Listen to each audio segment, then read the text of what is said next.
নমস্কার। ভগবান শ্রী শ্রী রামকৃষ্ণ পরমহংসদেব, পরমারাধ্যা শ্রী শ্রী মা শারদামণি এবং বীর সন্ন্যাসী স্বামী বিবেকানন্দের রাতুল চরণে আমার ভক্তিপূর্ণ ভূমিষ্ঠ প্রণাম জানিয়ে শুরু করছি ভক্তের দরবার ইউটিউব চ্যানেলের শ্রীরামকৃষ্ণ ভক্তমালিকা পাঠ। আমি ভূমিষ্ঠ প্রণাম জানাচ্ছি পরম পূজ্যপাদ শ্রীমৎ স্বামী গম্ভীরানন্দ মহারাজজির রাতুল চরণে। আমরা আজকে পড়ব স্বামী ত্রিগুণাতীতানন্দ মহারাজজির জীবন কথা। স্বামী ত্রিগুণাতীতানন্দের পূর্ব নাম ছিল শ্রী শারদাপ্রসন্ন মিত্র। শ্রী শ্রী দুর্গাদেবীর কৃপায় এই পুত্রটি লাভ করিয়াছেন বলিয়া তাহার পিতা পুত্রের ঐরূপ নাম রাখিয়াছিলেন। ২৪ পরগনা জেলার অন্তর্গত পাইকহাটির নাওড়া গ্রামে মাতুলালয়ে ১৮৬৫ খ্রিস্টাব্দের ৩০ জানুয়ারি ১৮ই মাঘ ১২৭১ চান্দ্র শুক্লা চতুর্থ তিথিতে সোমবার রাত্রি ৯টা ২৬ শারদা জন্মগ্রহণ করেন। তাহার মাতামহ নীলকমল সরকার পাইকহাটির বিশেষ প্রতাপশালী জমিদার ছিলেন। তাহার পিতা চরিত্র বলে প্রতিবেশী ও স্বদেশবাসীর শ্রদ্ধা আকর্ষণ করিয়াছিলেন। তাহার পিতা বাবু শিবকৃষ্ণ মিত্র কলিকাতার নন্দবাগানে বাস করিতেন। শিবকৃষ্ণের ৪ই পুত্র বিনয়, শারদা, অনুকূল ও আশুতোষ। বাল্যকাল হইতেই দেবতা পূজা দিতে শারদার বিশেষ আগ্রহ ছিল। তাহার স্মৃতিশক্তি এত প্রখর ছিল যে ১৪ বৎসর বয়সের মধ্যেই তিনি বিভিন্ন দেবদেবীর প্রায় ১০৮টি স্তোত্র এবং প্রণাম মন্ত্র মুখস্থ করিয়াছিলেন এবং অতি সুললিত সুরে ভগবদ্গীতা, চণ্ডী ও উপনিষদাদি শাস্ত্র পাঠ করিতেন। অল্প বয়সেই তাহাকে কলিকাতায় পিতৃভবনে আনিয়া বিদ্যালয়ে ভর্তি করিয়া দেওয়া হয়। বালকের স্বভাব সরল ও সুমিষ্ট, অধিকন্তু পরীক্ষায় সর্বদা প্রথম হওয়াতে তিনি শিক্ষক ও সহপাঠীদের স্নেহ ও শ্রদ্ধার অধিকারী হইলেন। নিম্ন বিদ্যালয়ের পাঠ শেষ হইলে তিনি উচ্চশিক্ষার জন্য শ্যামপুকুরের মেট্রোপলিটন ইনস্টিটিউশনের ৪র্থ শ্রেণীতে প্রবিষ্ট হইলেন। তখন তাহার বয়স ১৪ বৎসর। এখানে ৪ বৎসর কৃতিত্বের সহিত অধ্যয়নান্তে তিনি প্রবেশিকা পরীক্ষা দিতে উদ্যত হইলেন। তাহার নিজের আশা ছিল এবং সকলেরই ভাবিতেন যে পরীক্ষায় উচ্চস্থান অধিকারপূর্বক তিনি বৃত্তি লাভ করিবেন। কিন্তু বিধির বিধান কে খণ্ডাইবে?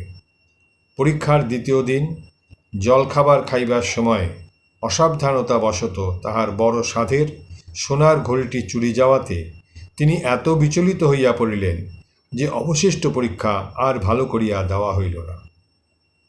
সুতরাং তিনি পাশ করিলেন দ্বিতীয় বিভাগে।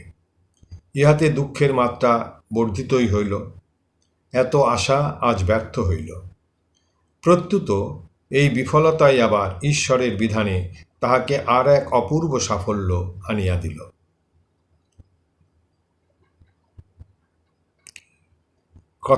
কথামৃতকার শ্রীযুক্ত মাস্টার মহাশয় তখন ওই বিদ্যালয়ের প্রধান শিক্ষক ছিলেন।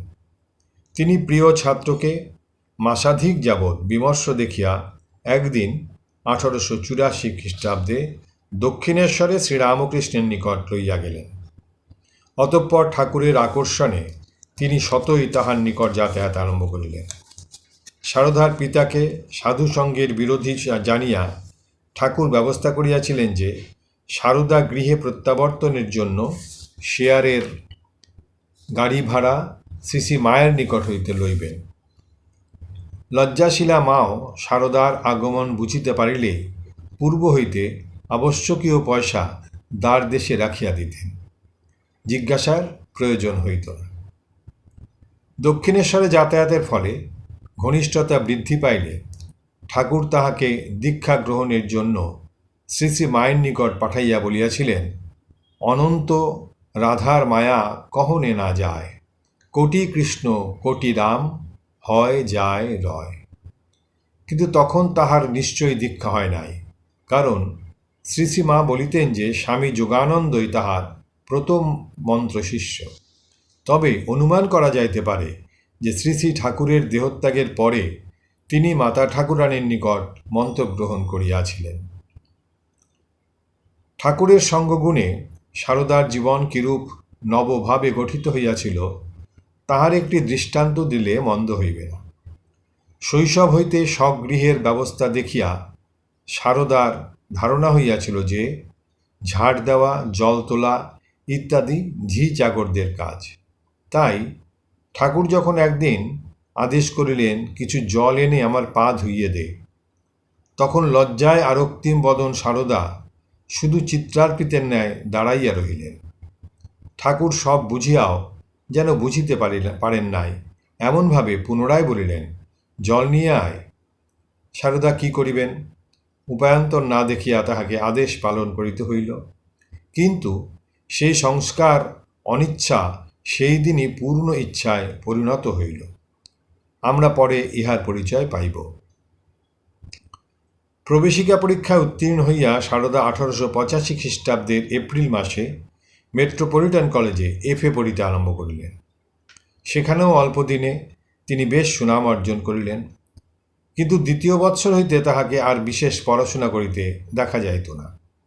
তখন তিনি প্রায়ই শ্রীরামকৃষ্ণের নিকট যাতায়াত করিতেন এবং ধর্মবিষয়ক বক্তৃতাদি শ্রবণ ও ধর্মগ্রন্থ পাঠাদিতে সময় অতিবাহিত করিতেন। 1885 খ্রিস্টাব্দের শেষ ভাগে ঠাকুর শ্যামপুকুরে আগমন করার পর সারদা তাহার সান্নিধ্য লাভের বিশেষ সুবিধা পাইয়াছিলেন। কাশীপুরেও তিনি খুব যাতায়াত করিতেন এবং গৃহের কঠিন শাসন সত্ত্বেও মধ্যে মধ্যে সেখানে রাত্রি যাপন করিতেন। কাজেই তাহার পিতার বুঝিতে বাকি রহিল না যে শ্রীরামকৃষ্ণের প্রভাবে সারদার মন ক্রমেই সংসার বন্ধন ত্যাগ করিয়া অজ্ঞাতের সন্ধানে অগ্রসর হইতেছে। অতএব তিনি পুত্রকে সংসারে আকর্ষণের জন্য নানাবিধ চেষ্টায় ব্যাপৃত হইলেন। ওই চেষ্টা কত ঐকান্তিক ও দৃঢ় ছিল তাহা মাস্টার মহাশয়ের এই কথা হইতেই বুঝিতে পারা যায়। ঠাকুর যখন দেহ রাখলেন তখন সারদা মহারাজের বাপ একজনকে হাসতে হাসতে বলেছিল, আমি কালীঘাটে গিয়ে জপ করলুম, তবে তো হলো। ছেলেকে তিনি কিছুতেই ঠাকুরের কাছ থেকে বাগ মানাতে পারছিলেন না। সারদার পিতা পুত্রকে সংসারে বাঁধিবার জন্য উপায় না দেখিয়া গোপনে বিবাহের চেষ্টা করিতে লাগিলেন। কিন্তু এই প্রচেষ্টা অবশেষে সারদার নিকট প্রকাশ হইয়া পড়ায় সারদা প্রতিকারের উপায় খুঁজিতে লাগিলেন। তিনি স্বকক্ষে প্রবেশ করিয়া প্রায় ঘণ্টাখানেক আকাশ পাতাল কত কি ভাবিলেন। অবশেষে গভীর দীর্ঘ নিঃশ্বাস ফেলিয়া গৃহ হইতে ধীর পদবিক্ষেপে বাহির হইয়া পড়িলেন। যাইবার সময় একখানি পত্র টেবিলের উপর রাখিয়া গেলেন। তাহাতে লিখা ছিল, শ্রদ্ধেয় পিতা এবং স্নেহময়ী জননী আমার, আমি বিবাহ করতে পারব না। চোখের দৃষ্টি যেদিকে নিয়ে যায় সেই দিকে আজ চললুম আমি। সংসারের মায়াজালে বদ্ধ হতে আমার ইচ্ছা নেই, ইত্যাদি।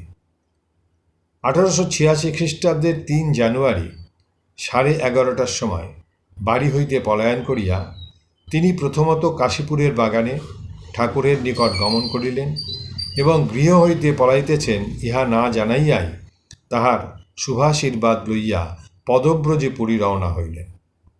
কিছুদিন পর সারদা পাঁশকুড়া হইতে বাড়িতে নিম্নলিখিত পত্র প্রেরণ করেন।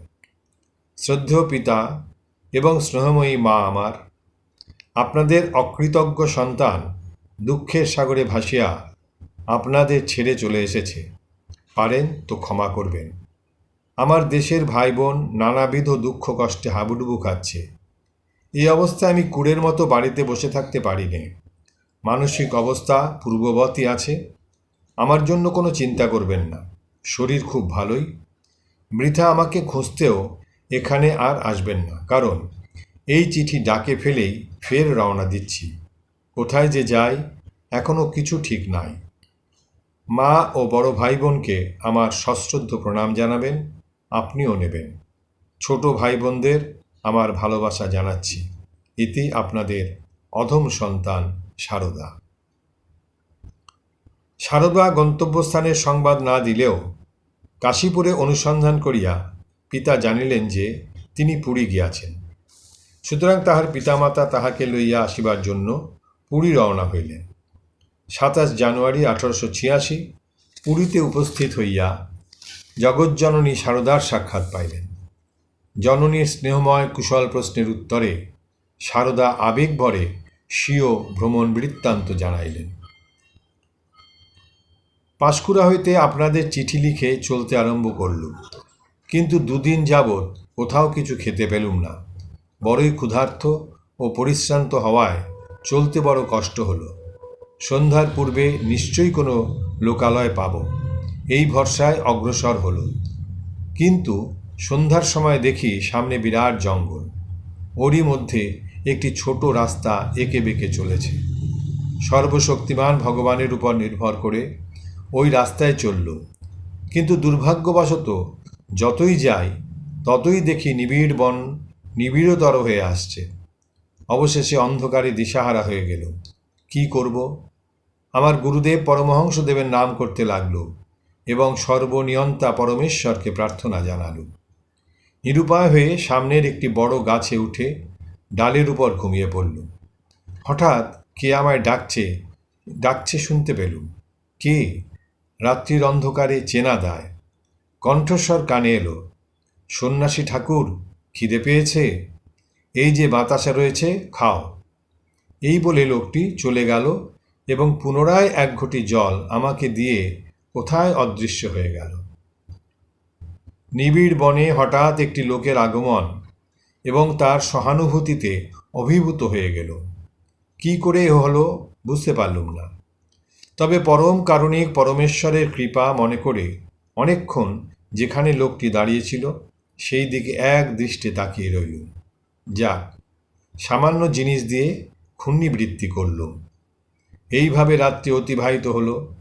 সকালবেলা উঠে বনের এদিক ওদিক নানা স্থানে খুঁজতে লাগল, কিন্তু এই নিবিড় বনে লোকালয় কিংবা লোকের চিহ্ন কোথাও দেখতে পেলুম না। পুরীযাত্রাকালে কাশীপুরে তাহাকে নিঃসম্বল দেখিয়া তারক স্বামী শিবানন্দ 5টা টাকা দিয়াছিলেন, কিন্তু এত কষ্টের মধ্যেও তিনি 1টা পয়সাও খরচ করেন নাই। এমনি ছিল তখন তার তীব্র বৈরাগ্য। কিছুদিন তিনি পিতামাতাকে সঙ্গে লইয়া পুরীর মন্দিরাদি দর্শন করিলেন। অতঃপর আরও কয়েকদিন খুব আনন্দে কাটাইয়া সদল বলে কলকাতা ফিরিলেন। এদিকে কলেজে FA পরীক্ষার মাত্র 1 মাস বাকি। পরীক্ষায় তিনি উত্তীর্ণ হইবেন ইহা কেহ আশা করেন নাই, কারণ সারা বৎসর পড়াশোনা কিছুই হয় নাই, কিন্তু তিনি আশাতীতভাবে পাশ করিলেন। ইহার পর আবার সারদার মনে বৈরাগ্যের উদয় হইল। তিনি বাড়ি হইতে মাঝে মাঝে কোথায় চলিয়া যান, কেমন যেন আপনভাবে চলেন আর সংসারের প্রতি তীব্র বিরক্তি প্রকাশ করেন। জ্যেষ্ঠ ভ্রাতা বিনয়বাবু এইসব দেখিয়া সারদাকে সংসারে ফিরাইবার জন্যে নানা উপায় অবলম্বন করিলেন। প্রথমত তিনি একটি বশীকরণ যজ্ঞ করিবার জন্যে বিপুল আয়োজন করিলেন। এই যজ্ঞের উদ্দেশ্য মন্ত্রের প্রভাবে সারদা মহারাজের মন সংসারে ফিরিয়া আনা। 1 মাস 12 দিন ধরিয়া 12 জন ব্রাহ্মণ দ্বারা যজ্ঞ সম্পাদিত হইল, পরন্তু যজ্ঞের ব্রাহ্মণগণ স্পষ্ট বলিলেন যে তাহাকে সংসারে ফিরাইয়া আনা অসম্ভব। ইহাতেও বিনয়বাবু হতাশ হইলেন না, পরন্তু অন্য বিবিধ উপায় অবলম্বন করিলেন। এই জন্যে তাহাকে নানাভাবে প্রচুর টাকা খরচ করিতে হইয়াছিল, কিন্তু কোনো ফলই হইল না। অনন্যপায় হইয়া তিনি অবশেষে পরমহংসদেবের শিষ্যদের নিকট উপস্থিত হইয়া সব খুলিয়া বলিলেন এবং সারদা যাহাতে সংসারে ফিরিয়া যান তজ্জন্য তাহার গুরুভাইদের সাহায্য প্রার্থনা করিলেন।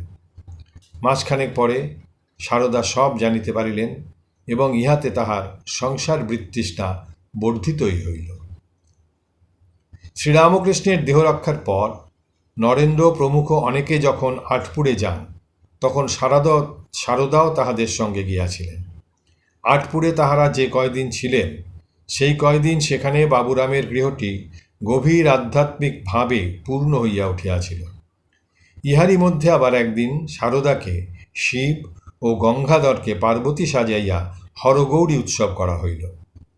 এইরূপ অনাবিল স্বাচ্ছন্দ্যের মধ্যে সকলে একদিন এক পুষ্করিণীতে স্নানে গিয়াছেন।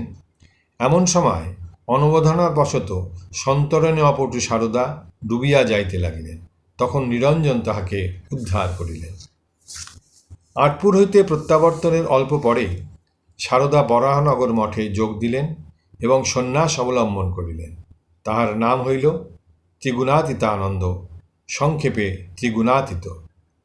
সাধারণত তিনি সারদা মহারাজ বলিয়াই পরিচিত ছিলেন। স্বামীজি তখন প্রায়ই তীব্র বৈরাগ্যের কথা বলেন আর ভগবান লাভ না হওয়ায় আক্ষেপ করেন এবং প্রায়োপবাসন করিবেন বলেন। শুনিয়া ত্রিগুণাতীত মহারাজের মনে আগুন জ্বলিল। একদিন তিনি হঠাৎ নিরুদ্দেশ হইলেন। স্বামীজি তখন কলিকাতায় ছিলেন। ফিরিয়া আসিয়া সব শুনিলেন এবং অন্বেষণান্তে তাহারই নামে লিখিত একখানি পত্র পাইলেন। আমি হেঁটে বৃন্দাবনে চললুম। এখানে থাকা আমার পক্ষে বিপদ। এখানে ভাবের পরিবর্তন হচ্ছে। আগে বাপ মা ও বাড়ির সকলের স্বপন দেখতুম, তারপর মায়ার মূর্তি দেখলুম। দুবার খুব কষ্ট পেয়েছি, বাড়িতে ফিরে যেতে হয়েছিল, তাই এবার দূরে যাচ্ছি। পরমহংসদেব আমায় বলেছিলেন, তোর বাড়ির ওরা সব করতে পারে, ওদের বিশ্বাস করিস নে। কিন্তু সেবারে তাহার বৃন্দাবন যাওয়া হয়নি। বরাহনগর মঠ ত্যাগ করিয়া তিনি প্রথমে দক্ষিণেশ্বরে, সেখানে এক রাত্রি কাটাইয়া পরদিন কোন্নগরে উপস্থিত হন। তাহার সঙ্গে ছিল এক আধখানি কাপড় ও শ্রীরামকৃষ্ণের ছবি। কোন্নগরে তিনি একদিন থাকিয়া রেল ভাড়া সংগ্রহের চেষ্টা করেন, কিন্তু অত টাকা দিতে কেউই রাজি নহেন দেখিয়া অগত্যা তিনি বরাহনগরেই ফিরিয়া আসেন। তাহার পিতা তখনও জীবিত ছিলেন। 1888 খ্রিস্টাব্দের 9 ডিসেম্বর তিনি কলিকাতাস্থ নিজ ভবনে দেহত্যাগ করেন। ইহাতে সারদা মহারাজ কয়েকদিন বিশেষ শোকগ্রস্ত ছিলেন। বস্তুত সন্ন্যাসী হইল শ্রীরামকৃষ্ণের শিক্ষাগুণে স্বামী ত্রিগুণাতীতানন্দ জনক জননীর প্রতি ভালোবাসা বিসর্জন দেন নাই। তাই তিনি স্বীয় গর্ভধারণীর সংবাদ রাখিতেন এবং তাহার কল্যাণার্থে তাহাকে শ্রী শ্রী মায়ের নিকট লইয়া যাইতেন। তাহার জননী 1895 খ্রিস্টাব্দের 29 নভেম্বর পরলোক গমন করেন।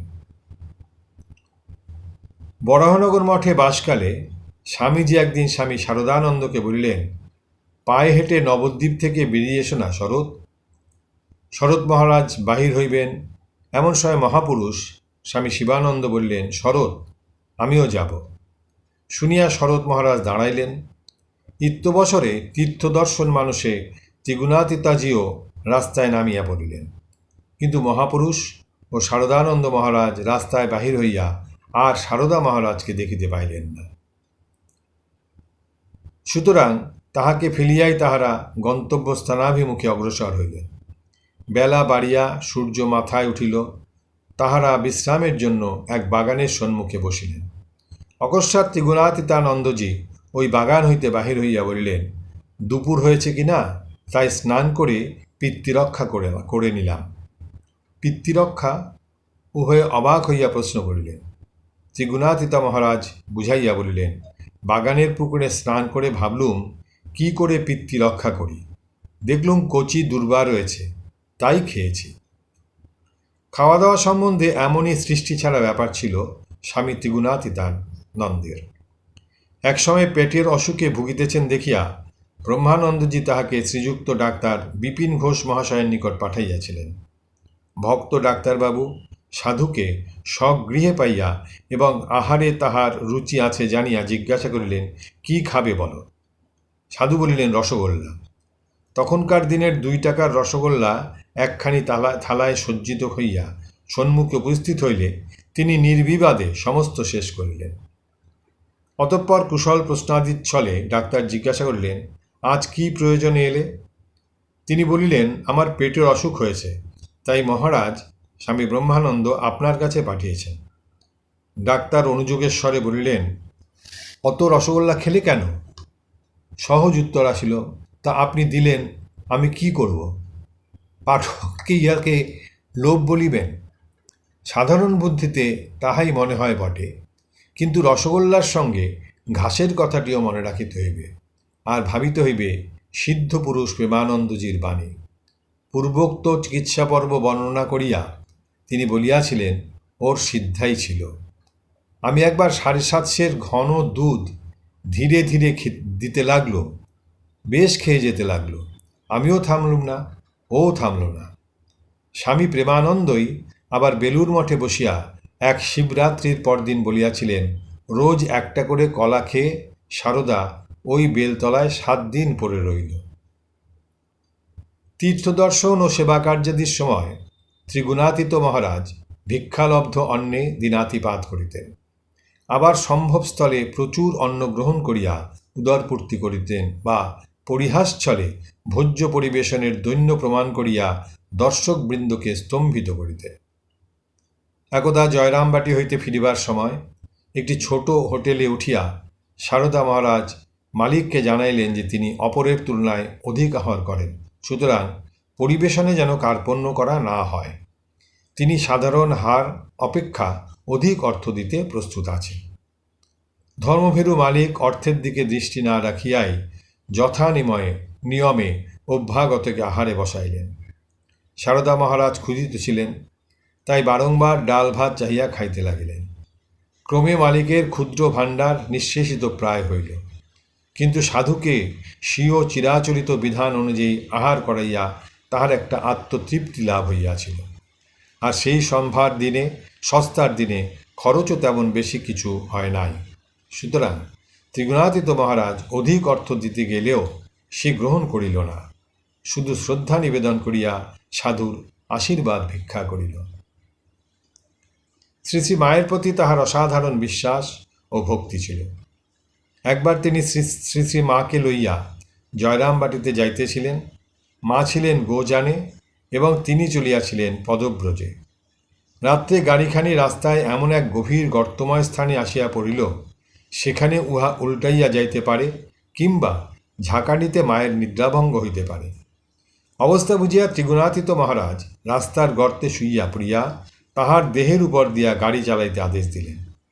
ইতোমধ্যে মায়ের নিদ্রাভঙ্গ হওয়াতে তিনি কাণ্ড দেখিয়া গাড়ি হইতে নামিয়া সারদা মহারাজকে ভর্ৎসনা করিতে লাগিলেন। আর একবার শ্রী শ্রী মায়ের জন্য বাজার হইতে ঝাল লঙ্কা কিনিয়া আনিতে বলিলে তিনি বাগবাজার হইতে লঙ্কা চাখিতে চাখিতে পায়ে হাঁটিয়া বড় বাজারে গিয়া ঠিক ঠিক ঝাল লঙ্কা পাইয়া কিনিয়া আনিলেন। ততক্ষণে জিহ্বা ফুলিয়া উঠিয়াছে। শ্রী শ্রী মা যখন বেলুড়ে নীলাম্বরবাবুর বাগানে ছিলেন, তখন সেবক সারদা সন্ধ্যাবেলায় একখানি পরিষ্কার কাপড় শেফালিকা গাছের তলায় পাতিয়া রাখিতেন, যাহাতে শেষ রাত্রে ঝরা শিউলি ফুলে মা ঠাকুরের পূজা করিতে পারেন। কলকাতা ও জয়রামবাটিতে তিনি অন্য বহুভাবে শ্রী শ্রী মায়ের সেবা করিয়াছেন। এই সঙ্গে মনে পড়ে তাহার অদ্ভুত সাহসের কথা। কোন সময়ের ঘটনা জানা নাই, তবে উহা তাহার যৌবন প্রারম্ভেই ঘটিয়াছিল বলিয়া অনুমান হয়। ভূত আছে ইহা তিনি কিছুতেই বিশ্বাস করিতেন না, অথচ সকলের মুখেই ভূতের গল্প শুনিতে পান। একদিন শুনিলেন দ্বিপ্রহর রাত্রিতে একটি পুরাতন বাড়িতে গেলে অবশ্যই ভূত দেখা যাইবে। অমনি সেখানে যাইয়া অপেক্ষা করিতে লাগিলেন, কিন্তু মধ্যরাত্রিতেও কিছু না দেখিয়া হতাশ হইয়া পড়িতেছেন। এমন সময় হঠাৎ ঘরের কোণ হইতে এক ক্ষীণ আলো উঠিতে দেখিলেন। উহা ক্রমশ উজ্জ্বলতর হইতে লাগিল এবং তাহার মধ্য হইতে একটি প্রকাণ্ড চক্ষু যেন তাহার দিকে ভীষণভাবে অগ্রসর হইতে লাগিল। ইহা দেখিয়াই তাহার সমস্ত শরীর শিহরিয়া উঠিল, আর রক্ত যেন শুকাইয়া গেল। তিনি প্রায় মূর্ছিত হইয়া পড়িয়াছেন। এমন সময় চকিতে শ্রীরামকৃষ্ণকে সম্মুখে দেখিতে পাইলেন। ঠাকুর তাহার হাত ধরিয়া বলিলেন, বৎস, যে কাজে মৃত্যু নিশ্চিত সেসব কাজ বোকার মতো কেন করো? আমার প্রতি মন রাখলেই যথেষ্ট হবে। বরাহনগর মঠে এক রাত্রে ব্রহ্মানন্দজি, সুবোধানন্দজি ও ত্রিগুণাতীতানন্দজি এক শয্যায় নিদ্রিত আছেন। এমন সময় ত্রিগুণাতীতের মনে নির্জন শ্মশানে যাইয়া তান্ত্রিক সাধনা করিবার বাসনা জাগিল এবং কাহাকেও কিছু না বলিয়া গৃহের বাহিরে চলিলেন। এদিকে ব্রহ্মানন্দজি স্বপ্নযোগে অকস্মাৎ চিৎকার করিয়া উঠিলেন, ওরে সারদা, যাসনি যাসনি যাসনি। সে শব্দে সকলেরই নিদ্রাভঙ্গ হইল এবং তাহারা দেখিলেন যে সারদা মহারাজ কক্ষাভ্যন্তরে প্রবেশ করিতেছেন। অতঃপর জিজ্ঞাসিত হইয়া ব্রহ্মানন্দজি কহিলেন যে স্বপ্নে ঠাকুর ওইভাবে ত্রিগুণাতীতানন্দকে নিষেধ করিতে বলিয়াছিলেন। স্বামী ত্রিগুণাতীতার তন্ত্রসাধনার এখানেই পরিসমাপ্তি ঘটিল। বরাহনগরে একসময় ত্রিগুণাতীত মহারাজ একবার একটি ছোট ঘরে দরজা বন্ধ করিয়া এরূপ অবিরাম জপ ধ্যান আরম্ভ করিলেন যে আহার নিদ্রাও ভুলিয়া গেলেন। সুতরাং অপর সকলে তাহাকে সাধ্য সাধনা করিতে লাগিলেন, এমনকি জোর করিয়াও ধরিয়া আনিতে চাহিলেন, কিন্তু কিছুতেই কিছু হইল না। অবশেষে তিনি বলিলেন যে মহাপুরুষ শিবানন্দজি যদি আহারের সময় তাহাকে স্পর্শ করিয়া থাকেন তবে উহাই তাহার পক্ষে সদৃশ হইবে এবং ওইভাবে তিনি অন্ন গ্রহণ করিবেন। অগত্যা তাহাই হইল। আটপুরে বড়দিনের রাত্রিতে শ্রীরামকৃষ্ণ সন্তানগণ ত্যাগ বৈরাগ্যের আলোচনায় যে অনাবিল আনন্দ পাইয়াছিলেন, উহার স্মরণার্থে এবং যিশুর প্রতি ভক্তি নিবেদনের জন্য ত্রিগুণাতীত মহারাজ অতঃপর প্রতি বৎসর বড়দিনের পূর্বে রাত্রে এক ছোট উৎসব করিতেন। ফলত তাহার অনুকরণে আজও বেলুড় মঠে ও মঠের সংশ্লিষ্ট অন্যান্য আশ্রমে যথারীতি যিশুর এই জন্মরাত্রিটি প্রতিপালিত হইয়া থাকে। তীর্থদর্শন বাসনা তাহার মনে সর্বদাই ছিল, তাই তিনি সুযোগ পাইয়া 1891 খ্রিস্টাব্দে কোনো একদিন উত্তর ভারতের তীর্থাভিমুখে যাত্রা করিলেন। সেইবারে তিনি কাশীধাম, চুনার, বিন্ধ্যাচল, প্রয়াগ, কানপুর, বিঠুর, ব্রহ্মাবর্ত প্রভৃতি স্থানে তত্রতা দেবদেবীর পুণ্যদর্শন লাভ করেন। প্রয়াগে তিনি 10-12 দিন জ্বরে ভুগিয়াছিলেন। ক্রমে এটোয়াতে আসিয়া তিনি স্বামী অখণ্ডানন্দের সহিত মিলিত হইলেন। অতঃপর উভয়ে একসঙ্গে আগ্রা ও মথুরা দর্শনান্তর গোবর্ধনে দীপমালার মেলা দেখিতে গেলেন এবং তদনন্তর জ্যোতিপুরে অন্নকূটের মেলা দেখিয়া শ্যামকুণ্ড ও রাধাকুণ্ড দর্শনান্তে বৃন্দাবনে উপনীত হইলেন। ইহার পরে মথুরা পর্যন্ত একসঙ্গে থাকিয়া অখণ্ডানন্দজি আগ্রা যাত্রা করিলেন এবং স্বামী ত্রিগুণাতীতা কারোরি ও জয়পুর হইয়া পুষ্করাভিমুখী চলিলেন। ডিসেম্বর 1891। পুষ্করে তাহাদের পুনর্মিলন হইল এবং দুইজনে একসঙ্গে আজমিরে আসিয়া তথাকার দ্রষ্টব্য স্থানগুলি দেখিলেন। কিন্তু একদিনে সমস্ত দেখার কঠোর পরিশ্রমে ত্রিগুণাতীত মহারাজ জ্বরে শয্যাগত হইলেন। সে জ্বর সারিতে 17-18 দিন কাটিয়া গেল। আরোগ্যান্তে তিনি একাই বোম্বাই যাইবার সংকল্প করিয়া আপাতত চিতোরের টিকিট কিনিয়া গাড়িতে উঠিলেন। একমাত্র ভগবানের উপর নির্ভর করিয়াই স্বামী ত্রিগুণাতীতানন্দ তীর্থ ভ্রমণে বাহির হইয়াছিলেন এবং ভগবানও তাহাকে বহু আপদ বিপদে রক্ষা করিয়াছেন। একবার অন্ধকার রাত্রে মুষলধারে বৃষ্টি পড়িতে থাকিল। পথে দেখিতেও অক্ষম হইয়া তিনি কম্বল মুড়ি দিয়া এক পার্শ্বে পড়িয়া রহিলেন। নিকটেই রেল স্টেশন থাকিলেও তিনি জানিতেন না। সৌভাগ্যক্রমে অচিরেই স্টেশনের দারোয়ান লণ্ঠন হস্তে বাড়ি যাইবার পথে তাহাকে তদবস্থ দেখিয়া নিজ গৃহে লইয়া গেল। নানা স্থানে ভ্রমণান্তে ত্রিগুণাতীত মহারাজ দ্বারকায় উপস্থিত হইলেন এবং তথায় মন্দিরাদি দর্শনান্তর জাহাজে পোরবন্দর ও সুদামা পরিদর্শনে চলিলেন। সেখানে হাটকেশ্বর মন্দিরে একদল হিংলাজ যাত্রী সন্ন্যাসী অপেক্ষা করিতেছিলেন।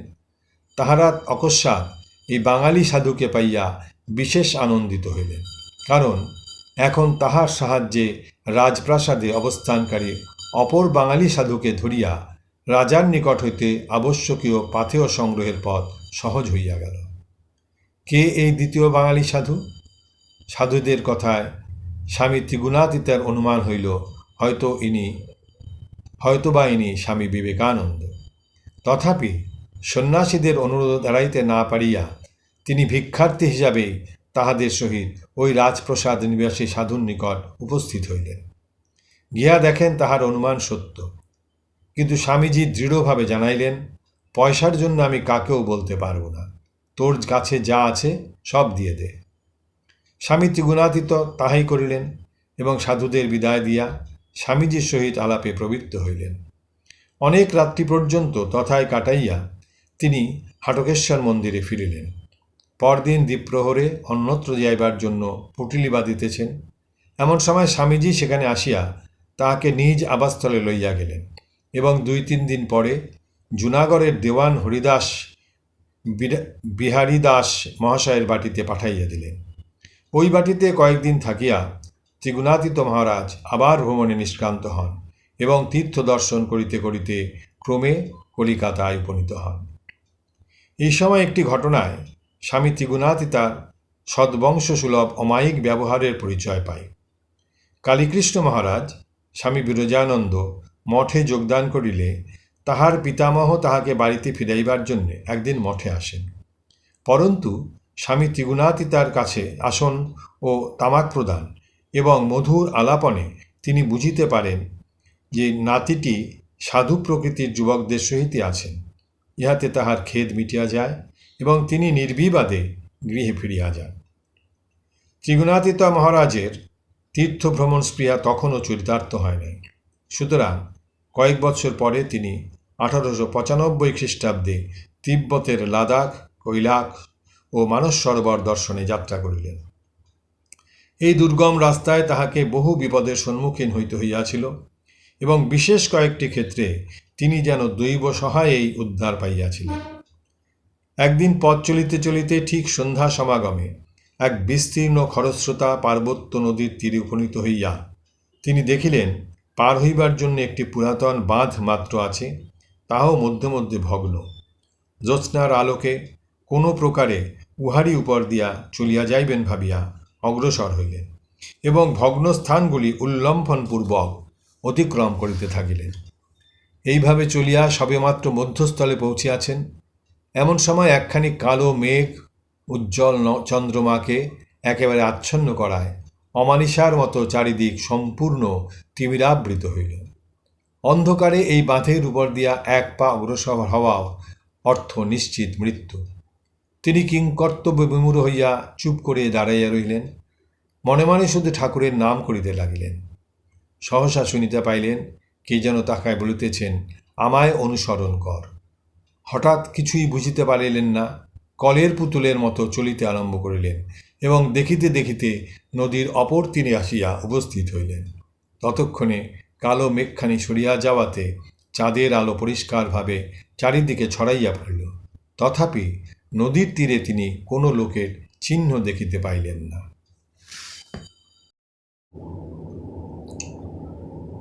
আর একবার পার্বত্য অঞ্চলে ভ্রমণকালে তিনি একদিন চলিতে চলিতে একটি গ্রামের মধ্যে আসিয়া উপস্থিত হইলেন। উহার পার্শ্বেই একটি বহু পুরাতন জীর্ণ মন্দির ছিল। মন্দিরের সম্মুখে চতুর্দিকে প্রাচীরাবৃত একটি ছোট প্রাঙ্গণ।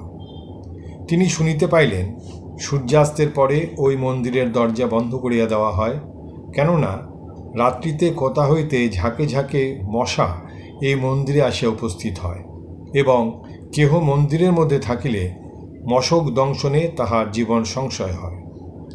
এইরূপ অদ্ভুত কথার সত্যতা পরীক্ষার জন্য তিনি গ্রামবাসীদের নিষেধ সত্ত্বেও সূর্যাস্তে মন্দিরে ঢুকিয়া পড়িলেন।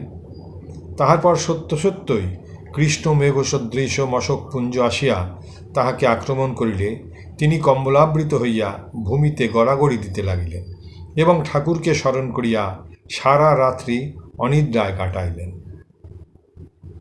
কৈলাস, মানস সরোবর ও লাদাখ হইতে ফিরিয়া তিনি প্রায়শ কলিকাতায় থাকিতেন, কারণ প্রথমে তাহার জ্বর হয়, তারপর ঠাকুরের উৎসবের আয়োজন করিতে হয় এবং অতঃপর উদ্বোধনপত্র প্রকাশের চেষ্টা করিতে থাকেন। শেষোক্ত প্রয়াসের সংবাদে আনন্দিত হইয়া স্বামীজি আমেরিকা হইতে স্বামী ব্রহ্মানন্দকে লিখিয়াছিলেন, সারদা কি বাংলা কাগজ বার করবে বলছে, সেটার বিশেষ সাহায্য করবে, সে মতলবটা মন্দ নয়। অর্থাদি দিয়া সাহায্য করিতেও তিনি প্রস্তুত ছিলেন, কিন্তু পত্রপ্রকাশ তখনই সম্ভব হয় নাই। উহা বাহির হইয়াছিল কয়েক বৎসর পরে। কলকাতায় অবস্থানের এই সুযোগে ত্রিগুণাতীতা মহারাজ নানা স্থানে পর্যায়ক্রমে গীতা উপনিষদ আদি ব্যাখ্যা করিতেন এবং সাময়িক পত্রে প্রবন্ধাদি লিখিতেন। 22/12/95 তারিখ হইতে ইন্ডিয়ান মিরার পত্রে তাহার তিব্বত ভ্রমণ কাহিনী ধারাবাহিক রূপে প্রকাশিত হয়। ইহারই মধ্যে তিনি আবার যুবকদের চরিত্র গঠনের জন্য কলকাতার 3টি পাড়ায় 3টি ব্রহ্মচর্য কেন্দ্র স্থাপনপূর্বক তাহাদিগকে সৎ পথে পরিচালিত করিতে থাকেন। তিনি তখন খুব পড়াশোনা করিতেন, অথচ অবকাশ বেশি ছিল না। তাই গুছাইবার সময়াভাবে তাহার শয্যার চারিপার্শ্ব বহু শাস্ত্রাদি গ্রন্থ স্তূপাকার হইয়া থাকিত। কলিকাতায় ডাক্তার শশীভূষণ ঘোষের বাড়িতে থাকার সময় স্বামী ত্রিগুণাতীতার ভগন্দর হয় এবং ক্লোরোফর্ম সহযোগে অস্ত্র চিকিৎসার প্রয়োজন দেখা যায়, কিন্তু তিনি সজ্ঞানে অস্ত্রপ্রকার সহ্য করিতে পারিবেন বলায় ডাক্তার উহাতেই স্বীকৃত হন। তদনুসারে তাহার দেহে প্রায় অর্ধঘণ্টা অস্ত্র চালনা করা হয় এবং প্রায় 6 ইঞ্চি পরিমাণ কাটা হয়, তথাপি তিনি কোনো যন্ত্রণার লক্ষণ প্রকাশ করেন নাই। 1897 খ্রিস্টাব্দে উত্তরবঙ্গে দুর্ভিক্ষের করাল মূর্তি প্রকটিত হইলে অখণ্ডানন্দজি মহুলায় সেবা কার্যে ব্রতী হন। জেলার ম্যাজিস্ট্রেট লেভিন সাহেব ওই কার্যে সহায়তা করিয়াছিলেন বলিয়া একটি সভা করিয়া তাহাকে ধন্যবাদ দেওয়া হয়। ওই উপলক্ষে মিশনের পক্ষ হইতে ধন্যবাদ জ্ঞাপনের জন্য ত্রিগুণাতীত মহারাজ মহুলায় প্রেরিত হন। মহুলা হইতেই তাহাকে সাহায্য কেন্দ্র প্রতিষ্ঠার জন্য দিনাজপুরের নিকটবর্তী বিরল গ্রামে যাইতে হয়। সেখানে তিনি নিজে ভিক্ষান্নে পূরণ করিতেন এবং গৃহে গৃহে যাইয়া চাউল ও বস্ত্র বিতরণ করিতেন। সাফল্য ও সুনামের সহিত কার্য সমাপনান্তে তিনি কলিকাতায় আসেন। এদিকে স্বামীজি প্রথমবারে 1897 খ্রিস্টাব্দে স্বদেশে ফিরিয়া প্রস্তাব করিলেন যে শ্রীরামকৃষ্ণের ভাবধারা প্রচারের জন্য একখানি সাময়িক পত্র পরিচালন আবশ্যক। দৈনিক পত্র স্বামীজির মনঃপূত হইলেও অর্থাভাবে পাক্ষিক পত্র প্রকাশের প্রস্তাবই গৃহীত হইল। উহার নাম রাখা হইল উদ্বোধন। স্বামীজি উহার জন্য 1,000 মুদ্রা দিলেন এবং ঠাকুরের ভক্ত হরমোহন মিত্র আর 1,000 ধার দিলেন। অতঃপর 1305 বঙ্গাব্দের 1 মাঘ 1899 খ্রিস্টাব্দের জানুয়ারি স্বামী ত্রিগুণাতীতানন্দের পরিচালনায় উদ্বোধনের নিজস্ব ছাপাখানা হইতে ওই পত্র বাহির হইল। এই কার্যে তাহাকে প্রাণান্ত পরিশ্রম করিতে হইয়াছিল বলিলেও অত্যুক্তি হয় না। স্বামীজির আদেশ ছিল যে মূলধন ভাঙা চলিবে না, এদিকে অর্থাভাবে কর্মচারী নিয়োগ করা চলে না, নিজের আহারাদিরও সুব্যবস্থা অসম্ভব। পরিস্থিতি এরূপ প্রতিকূল হইলেও অক্লান্ত কর্মা ত্রিগুণাতীত মহারাজ কখনো ভক্তগৃহে ভিক্ষা করিয়া, কখনো অনশনে থাকিয়া, অথবা পদব্রজে 5 ক্রোশ পথ চলিয়া একাই সমস্ত কাজ চালাইতে লাগিলেন। ছাপাখানায় দক্ষ কর্মচারী নাই, যাহারা আছে তাহারাও নিয়মিত আসে না। ত্রিগুণাতীত মহারাজ অনেক সময় তাহাদিগকে গৃহ হইতে ছাপাখানায় টানিয়া আনিতেন, অথবা নিজেই ছাপার অক্ষর সন্নিবেশ ও অশুদ্ধি সংশোধন প্রভৃতি করিতেন।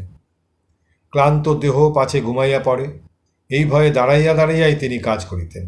এতদ্ব্যতীত বাড়ি বাড়ি যাইয়া প্রবন্ধ জোগাড় করা, কাগজের আদর্শ ও উদ্দেশ্য সকলকে বুঝাইয়া দেওয়া, নূতন গ্রাহক সংগ্রহ করা ইত্যাদি যাবতীয় কার্যে তিনি সারাদিন ব্যস্ত থাকিতেন। রোগের সময়ও তার অব্যাহতি ছিল না। জ্বর গায়ে সকালে উঠিয়াই হয়তো বাহির হইয়া গেলেন। নানা প্রয়োজনে ইতস্তত ঘুরিয়া যখন গৃহে ফিরিলেন তখন হয়তো জ্বর এত বাড়িয়াছে যে শয্যাগ্রহণ ব্যতীত আর উপায় নাই, অথচ পরদিবস আবার একইভাবে কাজ চলিতে থাকিত। এত ব্যস্ততার মধ্যেও বন্ধুবান্ধব বা পরিচিত কাহারও অসুখ হইলে তিনি তাহার শয্যাপার্শ্বে বসিয়া অম্লান বদনে সেবা করিতেন। যোগানন্দজির শেষ অসুখের সময় তিনি দিনে কম্বুলিয়া টোলায় উদ্বোধন প্রেসের কার্যে ব্যস্ত থাকিতেন এবং রাত্রে গুরুভ্রাতার সেবা করিতেন। ছাপাখানায় একজন কর্মচারীর হঠাৎ কলেরা হইলে তিনি তাহার চিকিৎসাদির সমস্ত ব্যবস্থা তো করিলেনই, অধিকন্তু স্বহস্তে সেবাভার গ্রহণপূর্বক তাহাকে নিরাময় করিলেন।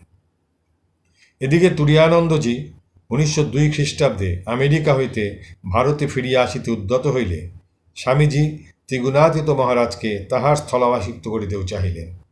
তদনুসারে যাইবার আয়োজন প্রায় সম্পূর্ণ হইয়াছে, এমন সময় স্বামীজি দেহত্যাগ করিলেন। তাই আকস্মিক বিপদে সকলে মুহ্যমান হইয়া পড়ায় তাহার বিদেশ যাত্রা আপাতত স্থগিত রহিল। পরে ওই বৎসর নভেম্বরের প্রারম্ভে মাদ্রাজ, কলম্বো ও জাপান হইয়া তিনি সান ফ্রান্সিসকো অভিমুখে চলিলেন। তিনি স্থির করিলেন যে আমেরিকায় দেশি পোশাক ব্যবহার এবং নিরামিষ আহার করিবেন, এমনকি সে দেশে শাকসবজি পাওয়া যাইবে কি না ইহা জানা না থাকায় শুধু রুটি ও চিনি খাইয়াই থাকিবার জন্য মনে মনে প্রস্তুত হইলেন। 1903 খ্রিস্টাব্দের 2 জানুয়ারি জাহাজ সান ফ্রান্সিসকো শহরে পৌঁছিলে স্থানীয় বেদান্ত সমিতির সভ্যগণ তাহাকে সাদরে সমিতির সভাপতি ডাক্তার M.H. লোগানের গৃহে লইয়া গেলেন।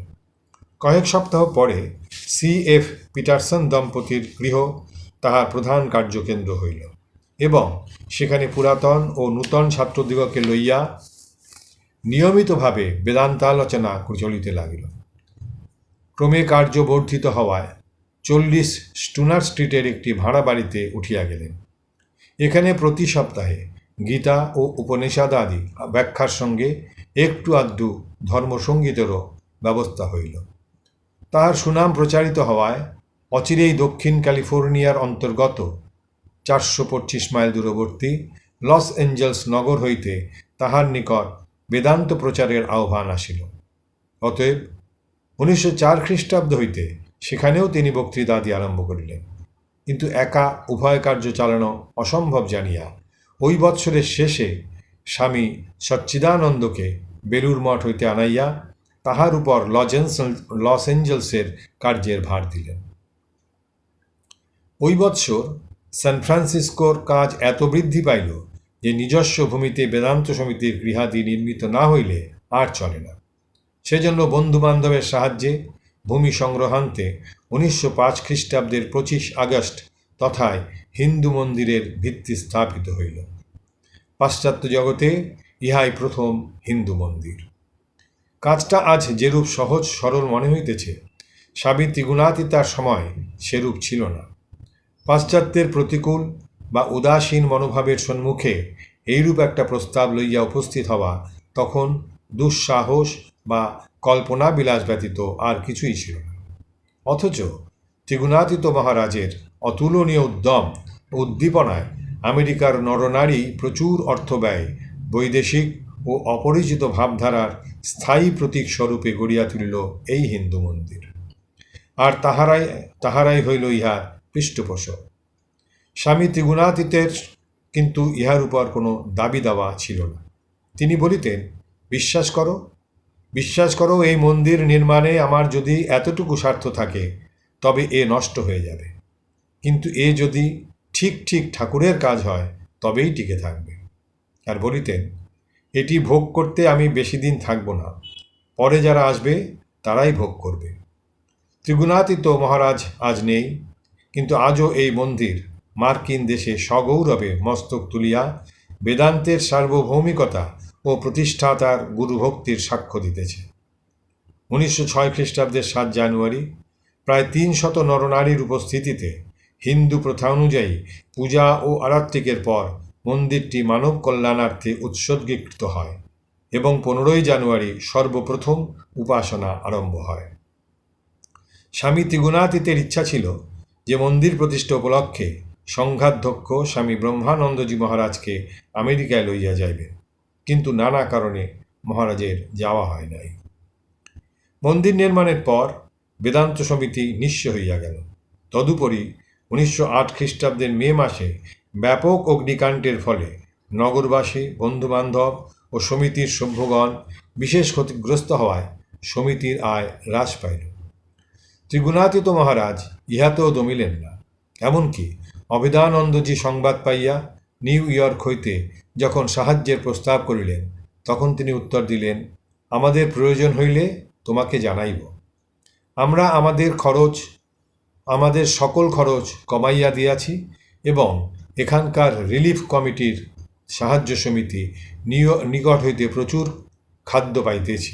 বস্তুত আত্মনির্ভরশীল ত্রিগুণাতীত ওই দুরবস্থার মধ্যেও সমিতিকে বাঁচাইয়া রাখিতে এবং উহার উন্নতি সাধন করিতে বদ্ধপরিকর ছিলেন।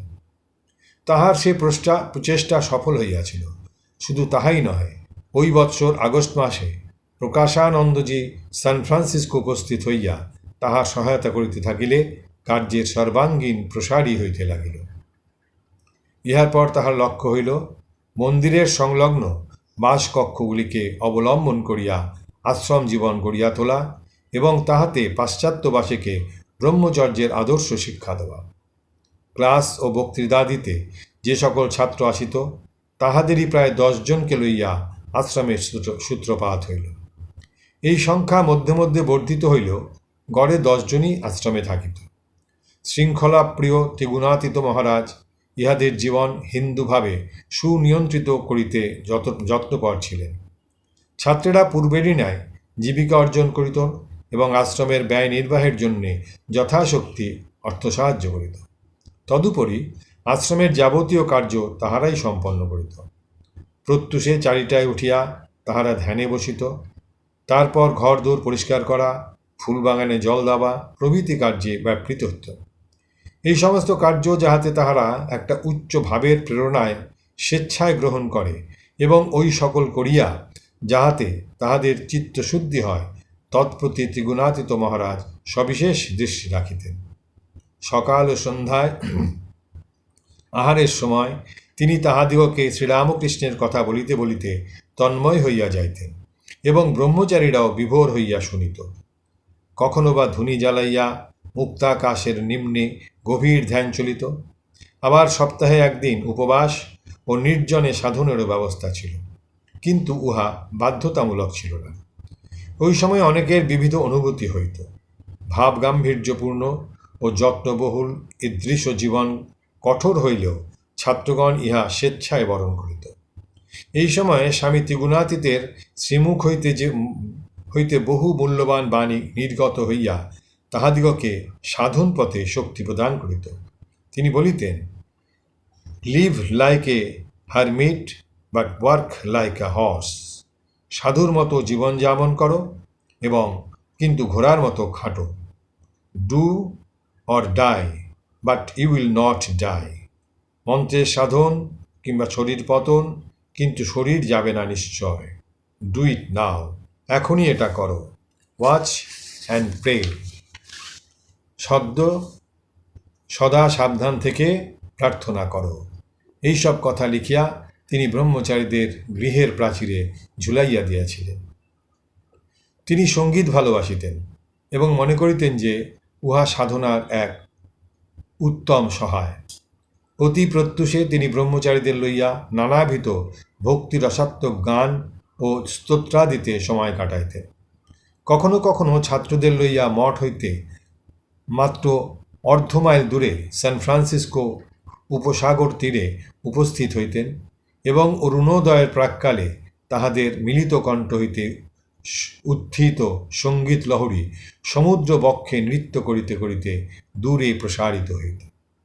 তখন হয়তো কোনো ধীবর মৎস্য ধরিতে মাত্র যাত্রা করিয়াছে, হয়তো কোনো অর্ণবপোত ওই পথে গমনে উদ্যত হইতেছে। প্রাতঃসমীরে সঞ্চালিত সেই মধুর বিশুদ্ধ সঙ্গীত শ্রবণে ধীবর ও নাবিকেরা ক্ষণিকের জন্য এক অলৌকিক রাজ্যের সন্ধান পাইয়া মুগ্ধ অন্তঃকরণে শ্রবণ করিত আর মৌন বিস্ময়ে আশীর্বাদ করিত। স্বামী ত্রিগুণাতীত শুধু কথায় নহে, নিজের জীবন দিয়া দেখাইতেন সাধুর চরিত্র কিরূপ হওয়া উচিত। তিনি সকলের সঙ্গে বিবিধ কার্য করিতেন এবং ব্রহ্মচারীদের জন্য স্বহস্তে রান্না করিতেন, কারণ তিনি বিশ্বাস করিতেন যে সাধুর স্পর্শে অন্যের মধ্য দিয়া অপরের হৃদয়ে সাধুভাব সঞ্চারিত হয়। সমস্ত দিন এইভাবে পরিশ্রমের পর তিনি সকলের শেষে অফিসের মেঝেতে সামান্য বিছানায় শয়ন করিতেন। কিন্তু সকালবেলা ছাত্রেরা আশ্চর্য হইয়া দেখিত যে তাহাদের শয্যাত্যাগের বহু পূর্বে তিনি উঠিয়া নিত্যকর্মে মনোনিবেশ করিয়াছেন। ইহা একদিনের কথা নয়, বৎসরের পর বৎসর এই রূপ চলিয়াছিল। কিভাবে এই নবাগত ছাত্রদের মধ্যে আধ্যাত্মিকতার বীজ উপ্ত ও অঙ্কুরিত হয়, কিভাবে তাহাদের ভিতর প্রকৃত মনুষ্যত্ব জাগ্রত হয়, এইসব চিন্তাই যেন তাহাকে একেবারে বিভোর করিয়া রাখিয়াছিল। তিনি তাহার প্রিয় শিষ্যদের বলিতেন, তোমাদের টেনে হিঁচড়ে সেই অমৃত সাগরের তীরে নিয়ে যেতে এবং তার গর্ভে ফেলে দিতে চাই, তবেই আমার উদ্দেশ্য সিদ্ধ হবে। কিন্তু তাতে যদি তোমাদের হাড়গুলি একটি করে ভেঙে ফেলতে হয়, তবু আমি এতটুকু দ্বিধাবোধ করব না। কিন্তু কার্যত তিনি নিষ্ঠুর ছিলেন না। পাছে এরূপ উচ্চভূমিতে দীর্ঘকাল অবস্থানের ফলে অবসাদ উপস্থিত হয়, সেজন্য তিনি মাঝে মাঝে বিবিধ চিত্তবিনোদনের আয়োজন করিতেন এবং স্বয়ং উহাতে যোগদান করিয়া ব্রহ্মচারীদের হৃদয়ের গুরুভার দূর করিতেন। তাহার জীবনে অনেক ক্ষেত্রে আধ্যাত্মিকতা ও রঙ্গপ্রিয়তা মিশ্রিত হইয়া এক অপূর্ব রসের সৃষ্টি করিত। একদা তিনি ঘোষণা করিলেন যে তাহার বিবাহ হইবে। উৎসুক জনতা সে রহস্য ভেদ করিতে সমবেত হইয়া দেখিল যে যথাকালে তিনি শ্রী শ্রী ঠাকুরের গুণকীর্তন করিয়া তাহার গলদেশে বড়মাল্য অর্পণ করিলেন। তাহার তদানীন্তন জীবন সর্বদাই এই প্রকার ভাব সংক্রমণে ব্যাপৃত থাকিত। সন্দেহাকুল মন লইয়া যাহারা আসিত, অনেক ক্ষেত্রে যুক্তির দ্বারা তাহাদের সন্দেহের নিরসন না হইলেও তাহার ঐকান্তিকতায় তাহারা অভিভূত হইত। তাহারা অবাক হইয়া দেখিত যে এই একটি জীবন সর্বতোভাবে ভগবান লাভের জন্যে এবং অপরকে ওই বিষয়ে সাহায্য করিবার জন্যই উৎসর্গীকৃত। অধিকারী ভেদে তিনি বিভিন্ন ব্যবস্থা করিতেন। কেহ হয়তো আসিয়া বলিল সে নির্জনে সাধু জীবন যাপন করিতে চায়। ব্যবস্থা হইল ওই ব্যক্তিকে কয়েক মাস আশ্রমের সুনিয়ন্ত্রিত পরিবেশের মধ্যে অবস্থানপূর্বক নির্জনবাসের যোগ্যতা লাভ করিতে হইবে। তাহাকে হয়তো একই ঘরে অপর অনেকের সহিত থাকিতে হইল। সে ভাবিল এ আবার কিরূপ বিধান। শুধু তাহাই নয়, দিনে 2 বার উত্তম স্বাস্থ্যপ্রদ আহারের ব্যবস্থা হইল। ফলত তাদৃশ জীবনে কঠোরতার কিছু নাই দেখিয়া যখন সে বিফল মনোরথ হইয়া বসিয়াছে, তখন অকস্মাৎ তাহার চিত্তে অনুভূতি লাগিল যে সাধক জীবনের কঠিনতম সাধনা হইতেছে দশের সংসর্গে সর্ববিধ সংঘর্ষে আসিয়াও আপন অহমিকাকে সংযত রাখা। অপরকে হয়তো এতটা সহ্য করিতে না পারিয়া অভিযোগ জানাইত। স্বামী ত্রিগুণাতীত বলিতেন, তুমি না সংযম শিখতে চেয়েছিলে? উত্তর আসিত, ঠিক বটে, কিন্তু এতটা নয়। তারপর সে হয়তো মঠ ছাড়িয়া চলিয়া যাইত। শেষ পর্যন্ত যাহারা টিকিয়াছিল তাহারাই মাত্র জীবনে এক অমূল্য সম্পদের অধিকারী হইয়াছিল এবং পরবর্তীকালে ওই দিনগুলির স্মৃতি সানন্দে হৃদয়ে পোষণ করিয়াছিলেন। ভোগমগ্ন পাশ্চাত্যে এইরূপ উচ্চ আদর্শ কয়জন বুঝিতে বা ধরিয়া থাকিতে পারে? সুতরাং 1913 খ্রিস্টাব্দ হইতে নানা কারণে ব্রহ্মচারীদের সংখ্যা হ্রাস পাইয়া অবশেষে অতি অল্পমাত্রে পর্যবসিত হয় এবং স্বামী ত্রিগুণাতীতের দেহত্যাগের পর ওই বিভাগের কার্য সম্পূর্ণ বন্ধ হইয়া যায়। নারীদের জন্যও তিনি একটি মহিলা আশ্রম স্থাপন করিয়াছিলেন এবং ওই আশ্রমেও পুরুষদের ন্যায় নারীরা সাধনায় রত থাকিতেন। কিছুদিন পরে উহাও উঠিয়া যায়। উল্লিখিত ছাত্রগণের মধ্যে একজন পূর্বে ছাপাখানায় কাজ করিত। স্বামী ত্রিগুণাতীত তাহাকে পাইয়া বড়ই আনন্দিত হইলেন। ছোট প্রেস কিনিয়া ওই ছাত্রের সাহায্যে রবিবারের বক্তৃতাদি ও বিজ্ঞাপনাদি ছাপাইতে লাগিলেন এবং অবশেষে ভয়েস অফ ফ্রিডম, মুক্তির বাণী নামে একখানি মাসিক পত্র বাহির করিবার সংকল্প করিলেন। 1909 খ্রিস্টাব্দের এপ্রিল মাস হইতে এই পত্র বাহির হইতে থাকে। ইহাতে বেদান্তের আদর্শ সম্বন্ধে নানাবিধ সুচিন্তিত প্রবন্ধাদি থাকিত। কথামৃতের অনুবাদও তখন ওই কাগজে মাঝে মাঝে প্রকাশিত হইত। 3 বৎসরের মধ্যেই কাগজখানি চারিদিকে খুব প্রচারিত হইয়া পড়ে। কিন্তু স্বামী ত্রিগুণাতীতের দেহত্যাগের পর 1916 খ্রিস্টাব্দে ইহা বন্ধ হইয়া যায়। স্বামী তুরীয়ানন্দ সান অ্যান্টোন উপত্যকায় যে শান্তি আশ্রম প্রতিষ্ঠিত করিয়াছিলেন, স্বামী ত্রিগুণাতীত উহাকেও ভুলেন নাই। সান ফ্রান্সিসকো আগমনের অল্পকাল পরেই তিনি কয়েকজন ছাত্রকে লইয়া সেখানে গমন করেন এবং নানাবিধ উৎসব, ধ্যান ধারণা ও শাস্ত্র পাঠাদিতে কয়েকদিন অতিবাহিত করেন। পরে তিনি প্রতি বৎসর সেখানে যাইয়া কিছুদিন বাস করিতেন। তাহার একজন শিষ্য সূত্রধরের কাজ জানিত।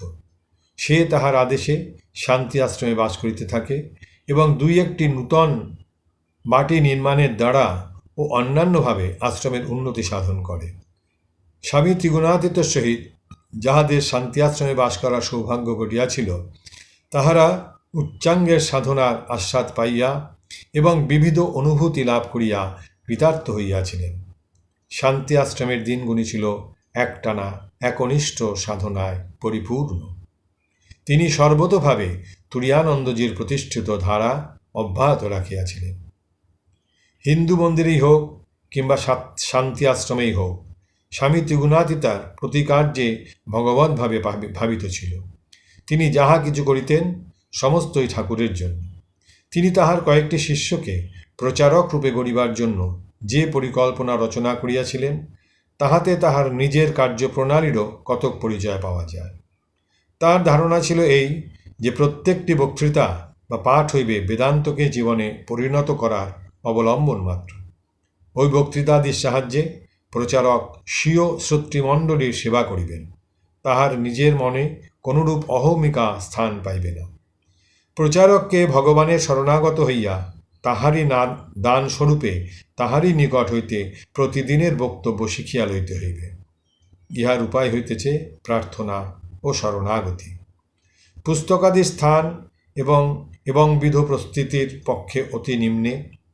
অকপট হৃদয়ে বৃত্তিশূন্য হইয়া এবং সাফল্য ও বৈফল্যে উদ্বেগ বিদূরিত করিয়া সত্যের অনুসন্ধান করিতে হইবে, তবেই চিত্তে যথার্থ তত্ত্বালোক উদ্ভাসিত হইবে। পূর্ণ আধ ঘণ্টা এইভাবে ধ্যানের পর লব্ধ তথ্যগুলিকে শ্রী ভগবানেরই পাদপদ্মে অর্পণান্তে তাহারই আশীর্বাদ স্বরূপে আবার তাহারই নিকট উহা চাহিয়া লইতে হইবে। বিষয় নির্ধারণের জন্য এই পথই অবলম্বনীয় এবং নির্ধারিত বিষয়ে আলোক সম্পাতের জন্যই উহাই অনুসরণীয়। সর্বশেষে বক্তৃতা মঞ্চে দাঁড়াইয়া মনে করিতে হইবে যে ভগবানকেই শোনানো হইতেছে। ইহাই হল স্বামীজির প্রদর্শিত কার্যে পরিণত বেদান্তের এই ক্ষেত্রে যথাযথ প্রয়োগ। স্বামী ত্রিগুণাতীত প্রায়ই বলিতেন, বিক্ষিপ্ত মন কখনো লক্ষ্যে পৌঁছাইতে পারে না। চারিদিকে ভগবানকেই দেখতে সচেষ্ট থাকো, সর্ববস্তু ঈশ্বরীয় বাস অনুলিপ্ত দেখো, ঈশ্বরীয় রসে অনুলিপ্ত দেখো, তাহলেই তোমার মন শুধু তারই চিন্তা করবে। 1907 শতাব্দীর মধ্যেই তিনি সান ফ্রান্সিসকোর বিদ্বৎ সমাজে কিরূপ সম্মানের স্থান অধিকার করিয়াছিলেন, তাহা এক বিশিষ্ট ঘটনায় প্রমাণিত হয়। ওই বৎসর 11 এপ্রিল ক্যালিফোর্নিয়া বিশ্ববিদ্যালয়ের গ্রিক থিয়েটারে সংস্কৃত সাহিত্যে সুপরিচিত শূদ্রকের মৃচ্ছকটিক অভিনীত হয়। থিয়েটারে 10,000 শ্রোতা উপস্থিত ছিলেন। গ্রীসীয় প্রথানুসারে পাহাড়ের সানুদেশে মুক্ত আকাশতলে মঞ্চের সম্মুখে অর্ধবৃত্তাকারে প্রস্তর নির্মিত আসনগুলি স্তরে স্তরে বিন্যস্ত। বিশ্ববিদ্যালয়ের প্রেসিডেন্ট শ্রীযুক্ত বেঞ্জামিন আইডি হুইলার দক্ষিণ দিক দিয়া এবং ত্রিগুণাতীতানন্দ ও প্রকাশানন্দ বাম দিক দিয়া স্টেজে প্রবেশ করিলেন। সে রাত্রির প্রধান অতিথি ছিলেন স্বামী ত্রিগুণাতীতানন্দ। এই থিয়েটারে প্রথমবারে অতিথি ছিলেন আমেরিকা যুক্তরাষ্ট্রের প্রেসিডেন্ট শ্রীযুক্ত থিওডর রুজভেল্ট। প্রধান অতিথি প্রবেশ করিলে সমবেত দর্শক মণ্ডলী দণ্ডায়মান হইয়া সম্মান জ্ঞাপন করিলেন। এইরূপে পাশ্চাত্যের আদরে এবং স্বামী ত্রিগুণাতীতের প্রাণপণ উদ্যমে কার্যের সর্বাঙ্গীন উন্নতি হইতে থাকিলেও কঠিন পরিশ্রমের ফলে তাহার শরীর ক্রমেই ভাঙিয়া পড়িতেছিল এবং উহা নানা ব্যাধির আকর লইয়াছিল। শেষ 5 বৎসর বাত প্রভৃতি কোনো না কোনো অসুখ লাগিয়াইছিল, কিন্তু অসুখ হইল কর্মের বিরাম ছিল না। অত্যন্ত পীড়িতাবস্থায়ও তিনি ছাত্রদের সংবাদ লইতে ভুলিতেন না। 1914 খ্রিস্টাব্দে তাহার শরীর অত্যন্ত অসুস্থ হইয়া পড়ে তাহাকে রুগ্ন দেহ কার্য করিতে দেখিয়া জনৈক ছাত্র ওই বিষয়ে প্রশ্ন করিলে তিনি বলিলেন, অত্যধিক দৈহিক যন্ত্রণার সময় ভাবি এই শরীর যাক, সব শেষ হয়ে যাক, কিন্তু শেষ তো হলো না। যখনই মনে পড়ে যে মায়ের কাজ করতে হবে, তখনই ইচ্ছাশক্তি প্রয়োগ করে শরীরটাকে ধরে রাখি। এ শরীরটা যেন একটা খোলসের মতো হয়ে গেছে, যে কোনো সময় এটা খসে পড়তে পারে। গত 3 বৎসর যাবৎ শুধু ইচ্ছা শক্তি দিয়ে একে ধরে রেখেছি, যেই ছেড়ে দেব অমনি এটা আপনা আপনি পড়ে যাবে। এই বৎসর বড়দিনের উৎসব উপলক্ষে হিন্দু মন্দিরে সঙ্গীত, শাস্ত্রালোচনা প্রভৃতি বিবিধ অনুষ্ঠানের আয়োজন হইয়াছিল। উৎসবটিকে সর্বাঙ্গ সুন্দর করিতে তিনি যত্নের ত্রুটি করেন নাই, কারণ খ্রিস্টীয় সমাজে ইহাই প্রধানতম পর্ব। এই সময় তাহার শরীর সুস্থ ছিল না, তথাপি প্রত্যেক কার্যে তাহার সতর্ক দৃষ্টি ছিল। এদিকে বিধির বিধানে দিন ফুরাইয়া আসিল। বড়দিনের পরবর্তী রবিবার 27শে ডিসেম্বর 1914 যথারীতি ক্লাস ও বক্তৃতার ব্যবস্থা হইয়াছিল। বিকালের বক্তৃতার সময় সকলেই উপস্থিত। স্বামী ত্রিগুণাতীতানন্দ প্ল্যাটফর্মে দাঁড়াইয়া বক্তৃতা করিতেছিলেন। এমন সময় হঠাৎ ভাবরা নামক একটি ব্যক্তি একটি সাংঘাতিক বোমা তিনি যেখানে দাঁড়াইয়াছিলেন তাহারই পার্শ্বে ফেলিয়া দিল। বোমা তৎক্ষণাৎ ফাটিয়া আত্মঘাতী ভাবরাকে প্রথমেই নিহত করিল। স্বামী ত্রিগুণাতীতাও গুরুতর আহত হইয়া হাসপাতালে গেলেন। ভাবরা একান্ত অপরিচিত ছিল না। পূর্বে সে হিন্দু মন্দিরে যাতায়াত করিত, কিন্তু পরে উন্মাদ রোগাগ্রস্ত হয়। অতঃপর কিয়দ্দিবস স্বামী ত্রিগুণাতীতার সান্নিধ্যে কিঞ্চিৎ প্রকৃতিস্থ হইবার পর সহসা নিরুদ্দেশ হইয়া যায়। ইতোমধ্যে রোগের পুনরাক্রমণ বশত হঠাৎ হিন্দু মন্দিরে আসিয়া উন্মত্তাবস্থায় এই অভাবনীয় কাণ্ড করিয়া বসিল। ত্রিগুণাতীতাজিকে চিকিৎসালয়ে লইয়া যাইবার সময় তিনি আবেগ ভরে বলিয়া উঠিলেন, কোথায় কোথায় সে, আহা নির্বোধ বেচারা। শেষ সময়েও এই নির্বোধ নরঘাতীর জন্য তাহার প্রাণ কাঁদিয়াছিল। সে যে উন্মাদ, তার কি দোষ? হাসপাতালে তাহার অশেষ যন্ত্রণার উপশমকল্পে মরফিয়া প্রয়োগ করা হইয়াছিল। উহার ক্রিয়া কিঞ্চিৎ প্রশমিত হইয়া জ্ঞান ফিরিয়া আসিলে তিনি কিছু কিছু কথা বলিতেন। এইরূপে 29 ডিসেম্বর যখন তাহাকে ভাবরার কথা জিজ্ঞাসা করা হইল, তখনও তিনি জানাইলেন যে তাহার সহিত কোনো মনোমালিন্য ছিল না এবং বোমা বিস্ফোরণেরও কোনো কারণও তিনি অবগত নহেন। তিনি প্রায় 15 দিন হাসপাতালে ছিলেন। প্রতি মুহূর্তেই অসহ্য যন্ত্রণা হইতেছিল, কিন্তু কোনোদিন এতটুকু কষ্টের কথা কাহাকেও বলেন নাই। বরং এই সময় তাহার ছাত্রদের ভবিষ্যৎ জীবন কিভাবে গড়িয়া উঠিবে, কিভাবে তাহারা পরার্থে সব উৎসর্গ করিয়া বিমল আনন্দ উপভোগ করিবে ইত্যাদি বহু উপদেশ দানে তিনি তাহাদের সকলকে আপ্যায়িত করিতেন। 9 জানুয়ারি বিকালে তাহার সেবায় নিযুক্ত যুবক শিষ্যটিকে নিকটে ডাকিয়া নানাবিধ আলাপ প্রসঙ্গে তিনি বলিলেন যে পরদিবস স্বামী বিবেকানন্দের জন্মোৎসব দিনে তিনি দেহত্যাগ করিবেন।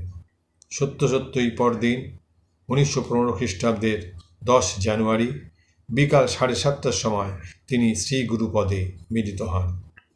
তাহার ছাত্রীরা এই সংবাদ পাইয়া দলে দলে শেষ দর্শন করিবার জন্যে ছুটিয়া আসিলেন। অবশেষে উপাসনাদি কার্য যথারীতি সমাপ্ত হইলে বহু লোক সমবেত হইয়া সেই পূত দেহের সৎকার করিলেন।